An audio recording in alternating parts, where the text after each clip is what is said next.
ಇವತ್ತು ಕನ್ನಡ ಚಿತ್ರರಂಗದ ಒಂದಲ್ಲ ಎರಡಲ್ಲ ಬರೋಬ್ಬರಿ 5 ಸಖತ್ ಥ್ರಿಲ್ಲಿಂಗ್ ಆಗಿರೋ ಅಪ್ಡೇಟ್ಸ್ ಇವೆ ಏನು ಅಂತ ನೋಡೋಣ ಬನ್ನಿ. ನಮ್ಮ ಸ್ಯಾಂಡಲ್ವುಡ್ ನಲ್ಲಿ ಒಂದು ಕಾಲದಲ್ಲಿ ಟಾಪ್ ಸ್ಟಾರ್ ಆಗಿದ್ದ ನಟ ಲೂಸ್ ಮಾದ ಯೋಗಿ ತುಂಬಾ ವರ್ಷಗಳ ನಂತರ ಒಂದು ಡಿಫರೆಂಟ್ ಗೆಟಪ್ ಡಿಫರೆಂಟ್ ಸ್ಟೋರಿ ಜೊತೆಗೆ ಕಮ್ ಬ್ಯಾಕ್ ಆಗ್ತಿದ್ದಾರೆ. ಅದರಲ್ಲೂ ಕರುನಾಡ ಸುಲ್ತಾನ್ ಅಂತ ಒಂದು ಖಡಕ್ ಆಗಿರೋ ಬಿರುದು ಜೊತೆಗೆ ಬರ್ತಿದ್ದಾರೆ.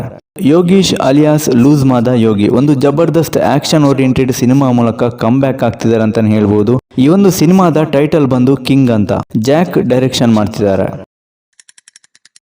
ನಮ್ಮ ಸ್ಯಾಂಡಲ್ವುಡ್ ನ ಡಿವೈನ್ ಸ್ಟಾರ್ ರಿಷಬ್ ಶೆಟ್ಟಿ ಅವರ ಕಾಂತಾರ ಚಾಪ್ಟರ್ 1 ಬಿಗ್ ಸಕ್ಸಸ್ ಬಳಿಕ ಇದೀಗ ಮತ್ತೊಮ್ಮೆ ಡಿವೈನ್ ಕಂಟೆಂಟ್ ನ ಆಯ್ಕೆ ಮಾಡ್ಕೊಂಡಿದ್ದಾರೆ. ಹನುಮಾನ್ ನಿರ್ದೇಶಕ ಪ್ರಶಾಂತ್ ನಿರ್ದೇಶನದ ಸಿನಿಮಾ ಇದು. ಟೈಟಲ್ ಬಂದು ಜೈ ಹನುಮಾನ್ ಅಂತ.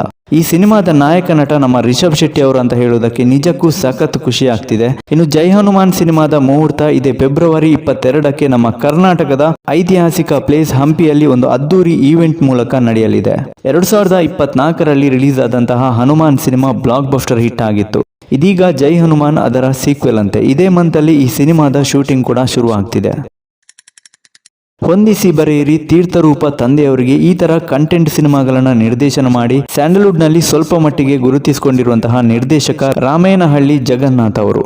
ರಾಮೇನಹಳ್ಳಿ ಜಗನ್ನಾಥ್ ಇದೀಗ ಗೋಲ್ಡನ್ ಸ್ಟಾರ್ ಗಣೇಶ್ ಅವರ ಜೊತೆ ಕೊಲಬ್ರೇಟ್ ಆಗ್ತಿದ್ದಾರೆ. ಇದೊಂದು ರೊಮ್ಯಾಂಟಿಕ್ ಡ್ರಾಮಾ ಅಂತ ಮಾಹಿತಿ ಇದೆ. ಇನ್ನೇನು ಸದ್ಯದಲ್ಲೇ ಈ ಸಿನಿಮಾದ ಟೈಟಲ್ ಟೀಸರ್ ನ ನೋಡಬಹುದು ನೀವು. ಕಿಚ್ಚ ಸುದೀಪ್ ಅವರು ಆಕ್ಟರ್ ಅನ್ನೋದಕ್ಕಿಂತ ಹೆಚ್ಚಾಗಿ ಆಲ್ರೌಂಡರ್ ಅಂತಾನೆ ಹೇಳ್ಬಹುದು. ದಿನಕ್ಕೊಂದು ಕಡೆಗಳಲ್ಲಿ ದಿನಕ್ಕೊಂದು ಸುದ್ದಿಯಲ್ಲಿರ್ತಾರೆ ಬಾದ್ಶಾ. ಬಿಗ್ ಬಾಸ್ ಆಯ್ತು, CCL ಆಯ್ತು, ಇದೀಗ ಗೋವಾ ಸ್ಟ್ರೀಟ್ ರೇಸ್ ಗೆ ಜಾಯ್ನ್ ಆಗಿದ್ದಾರೆ. Goa street F4 racing league ನಲ್ಲಿ ಕಿಚ್ಚ ಸುದೀಪ್ ಅವರ ಕಿಚ್ಚಾಸ್ ಕಿಂಗ್ಸ್ ಬೆಂಗಳೂರು ಟೀಮ್ ಪಾರ್ಟಿಸಿಪೇಟ್ ಮಾಡ್ತಿದೆ. ಆ ನಿಟ್ಟಿನಲ್ಲಿ ಸುದೀಪ್ ಅವರು ಇವತ್ತು ಗೋವಾದ ರೇಸಿಂಗ್ ಫೆಸ್ಟಿವಲ್ ನಲ್ಲಿ ಭಾಗಿಯಾಗಿದ್ದಾರೆ. ಕೊನೆಯದಾಗಿ ರಾಕಿಂಗ್ ಸ್ಟಾರ್ ಯಶ್ ಅವರ ಬಗ್ಗೆ. ನಮ್ಮ ಸ್ಯಾಂಡಲ್ವುಡ್ ನ ರಾಕಿ ಬಾಯ್ ಅಪ್ಕಮಿಂಗ್ ವೆಂಚರ್ ಟಾಕ್ಸಿಕ್ ಅನ್ನೋದು ಎಲ್ಲರಿಗೂ ಗೊತ್ತಿರೋ ವಿಚಾರ. ಆದ್ರೆ ಒಂದು ವಿಷಯ ನೋಟಿಸ್ ಮಾಡಿದ್ರೆ ನೀವು, ಯಶ್ ಅವರಿಗೆ ಆರ್ ಅನ್ನೋ ವರ್ಡ್ ನಲ್ಲಿ ಸಿಕ್ಕಾಪಟ್ಟೆ ಹೋಪ್ ಇದೆ ಅಂತ ಅನ್ನಿಸ್ತಿದೆ. ಯಾಕಂತಂದ್ರೆ KGF ನಲ್ಲಿ ರಾಕಿ ಅಂತ ಫೇಮಸ್ ಆಯ್ತು. ಇದೀಗ ಟಾಕ್ಸಿಕ್ ನಲ್ಲಿ ರಾಯ ಅಂತ ಕ್ಲಿಕ್ ಆಗ್ತಿದೆ. ಅದೇ ರೀತಿ ಅಪ್ಕಮಿಂಗ್ ರಾಮಾಯಣದಲ್ಲಿ ರಾವಣ.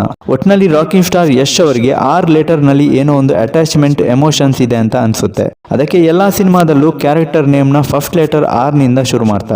ಎಸ್, ಇದಿಷ್ಟು ಇವತ್ತಿನ ಟಾಪಿಕ್. ಈ ಟಾಪಿಕ್ ನಿಮಗೆ ಇಷ್ಟ ಆಯ್ತು ಅಂತ ಅನ್ಕೋತೀನಿ. ನಮ್ಮ ಸ್ಯಾಂಡಲ್ವುಡ್ ನ ಇನ್ನಷ್ಟು ಅಪ್ಡೇಟ್ಸ್ ಕೊಡ್ತಾನೆ ಇರ್ತೇನೆ. ಚಾನಲ್ ಫಾಲೋ ಮಾಡಿ ಗೈಸ್.